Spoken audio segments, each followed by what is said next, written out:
The German Shepherd came home alone, frantically pawing at the front door. Its leash was gone. So was 18-year-old Amanda Stavik. It was Thanksgiving weekend, 1989, in the small town of Acme, Washington. Amanda had left just an hour earlier for her daily run along the quiet forest trails she knew by heart. A college freshman home for the holidays.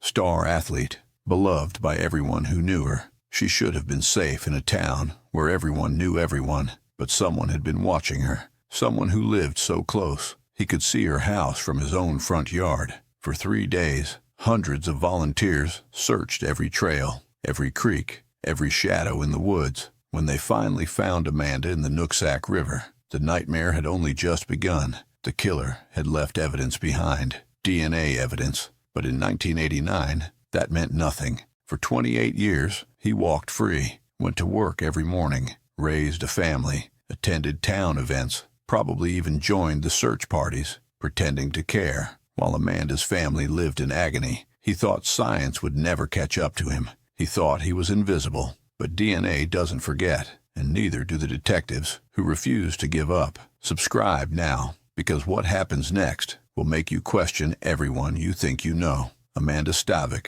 was everything a small town could be proud of. At 18, she had already made her mark as a 3-sport athlete at Acme High School, excelling in track, basketball, and softball. Her friends called her Mandy, and she was the kind of person who lit up every room she entered.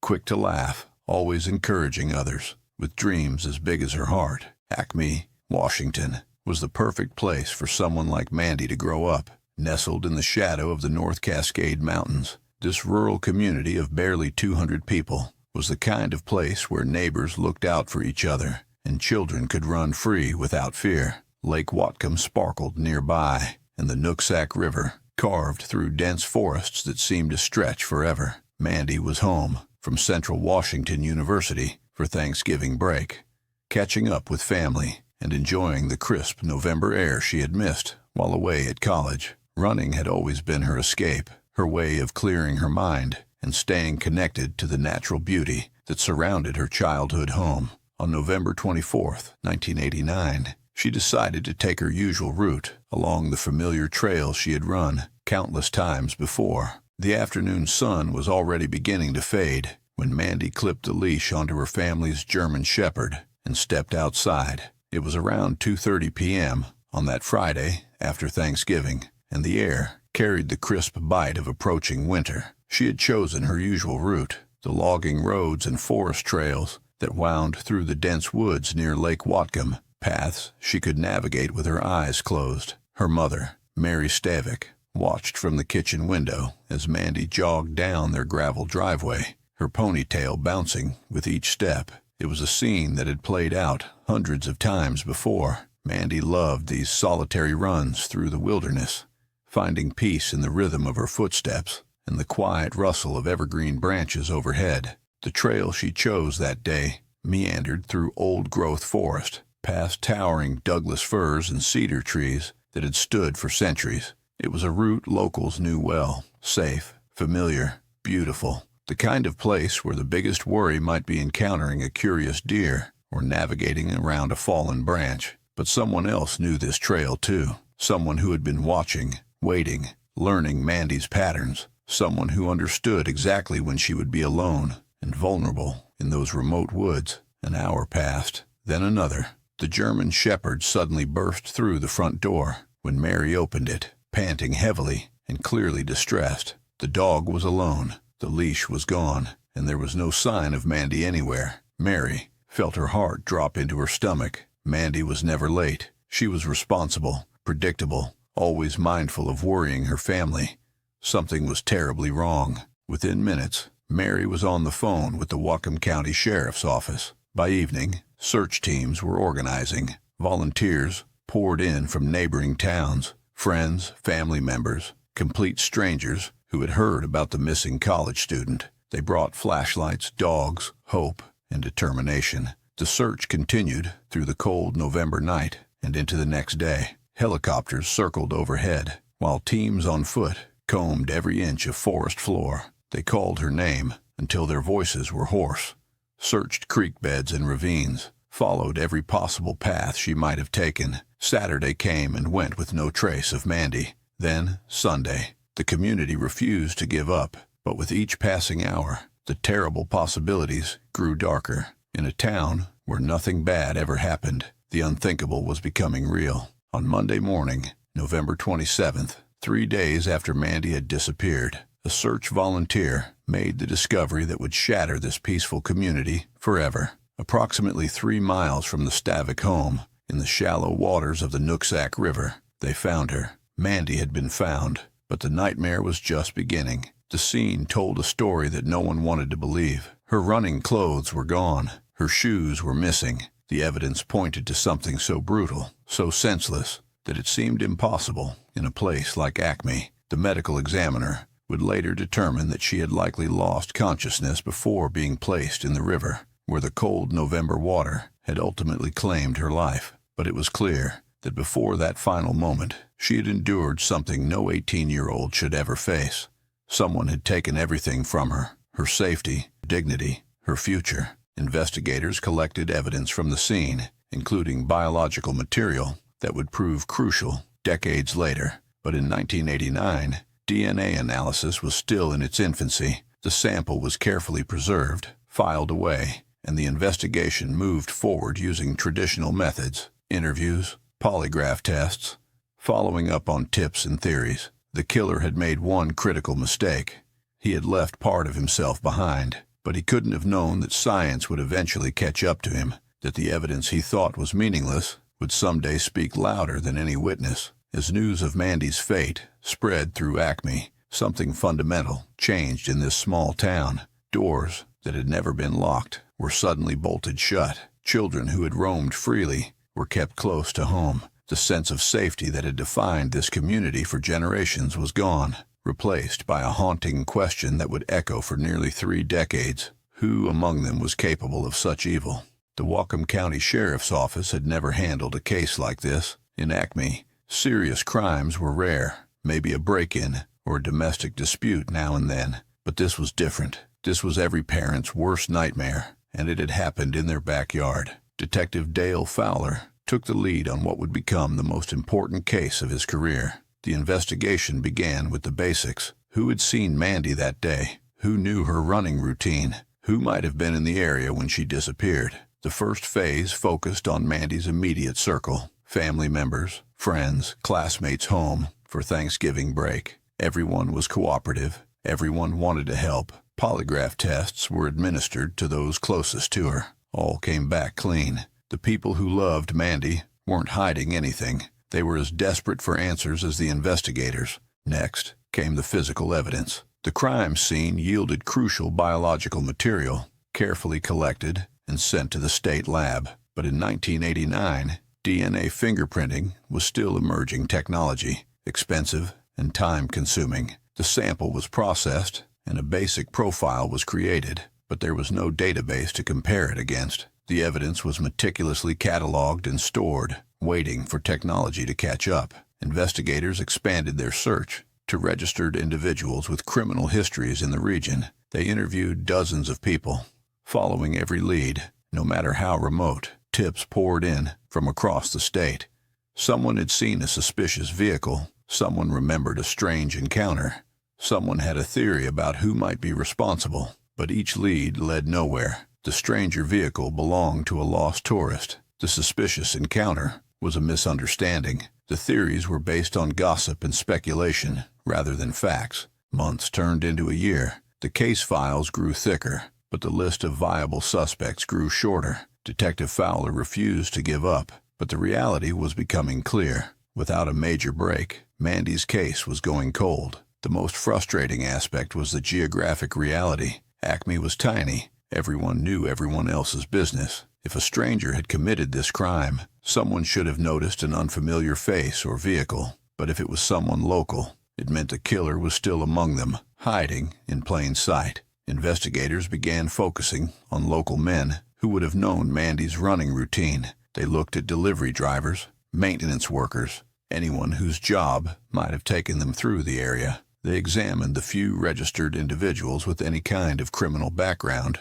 within a 50-mile radius. One name that came up during the initial canvass was Timothy Bass. He lived just down the road from the Stavic family, close enough to see their house from his property. But Bass was cooperative when briefly questioned, had no criminal history, and seemed like just another concerned neighbor. In a case with dozens of potential persons of interest, he didn't stand out. The investigation hit wall after wall. Leads that seemed promising fizzled out. Witnesses who thought they remembered something crucial turned out to be mistaken. The DNA profile sat in the files, waiting for a match that never came. By 1991, 2 years after Mandy's passing, the case was officially designated cold. Detective Fowler was reassigned to other cases, but he never stopped thinking about the 18-year-old who had been taken from her family on that November afternoon. The file stayed on his desk, a constant reminder of justice delayed. The Stavic family couldn't bear to stay in Acme any longer.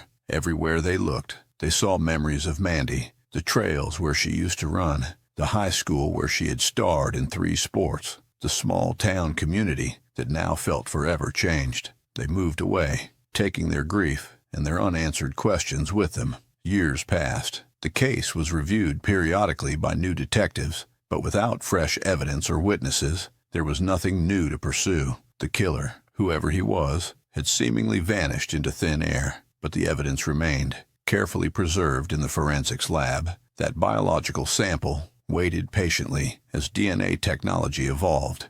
Database systems expanded. Cold case units were formed with the specific mission of revisiting unsolved crimes using modern scientific methods. In 2013, nearly 24 years after Mandy's passing, Detective Ken Gates was assigned to the cold case unit.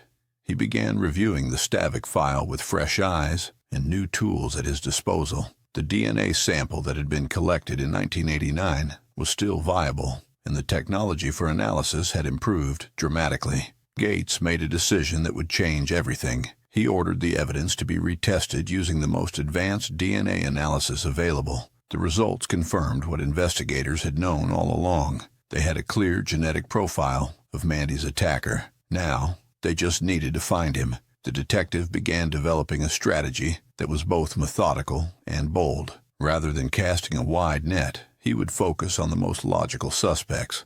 Men who had been in the Acme area in 1989 and had never been eliminated through DNA testing. One name near the top of that list was Timothy Bass. Detective Ken Gates stared at the file that had haunted the Whatcom County Sheriff's Office for over 2 decades. Timothy Bass had been living less than a mile from the Stavic family in 1989. He had been briefly questioned during the original investigation, but never seriously considered as a suspect. Now, in 2013, Gates realized this might have been the biggest oversight in the case. Bass had moved on with his life in ways that seemed almost too normal. He had gotten married, raised children, and worked steady jobs around Bellingham. He had become invisible in the way that only truly dangerous people can, hiding in plain sight, blending into the fabric of everyday life. When Gates approached Bass about voluntarily providing a DNA sample, the response was immediate and telling: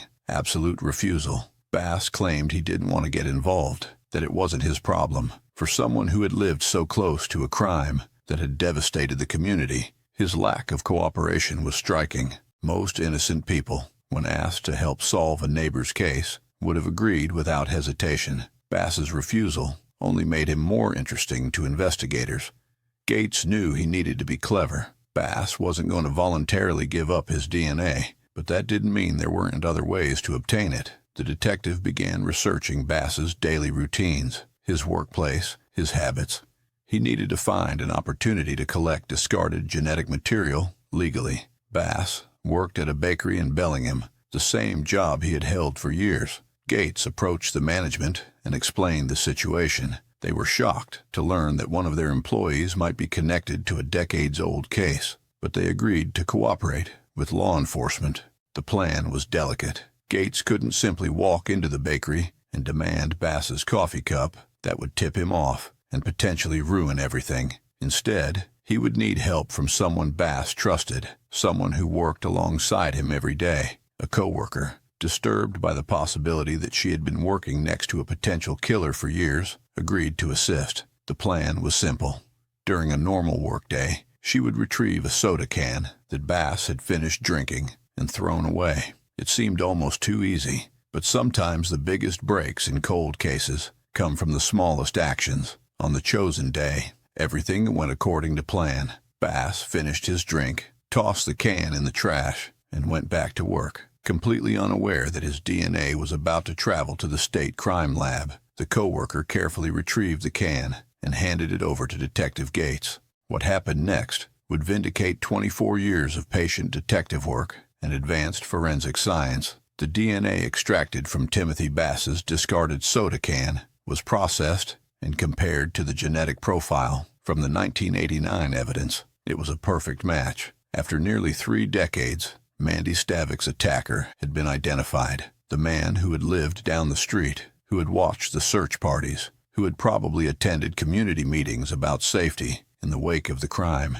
He had been the killer all along, but having the DNA match was only the beginning. Now, Gates had to build a case strong enough to convince a jury that Timothy Bass, this seemingly ordinary bakery worker and family man, was capable of taking an 18-year-old's life. On December 12, 2017, Timothy Bass was at work at the bakery when Detective Gates and his team arrived with an arrest warrant. Bass showed no emotion as the handcuffs clicked into place. After 28 years of freedom, his time had finally run out. The trial that followed in 2019 would reveal the full scope of Bass's deception. Prosecutors presented the DNA evidence that conclusively linked him to the crime, but they also painted a picture of a man who had been hiding his true nature for decades. Bass's own wife testified against him, describing a controlling and secretive husband who regularly deleted his computer history and exhibited troubling behaviors she had never understood before. She revealed that on the day Mandy disappeared,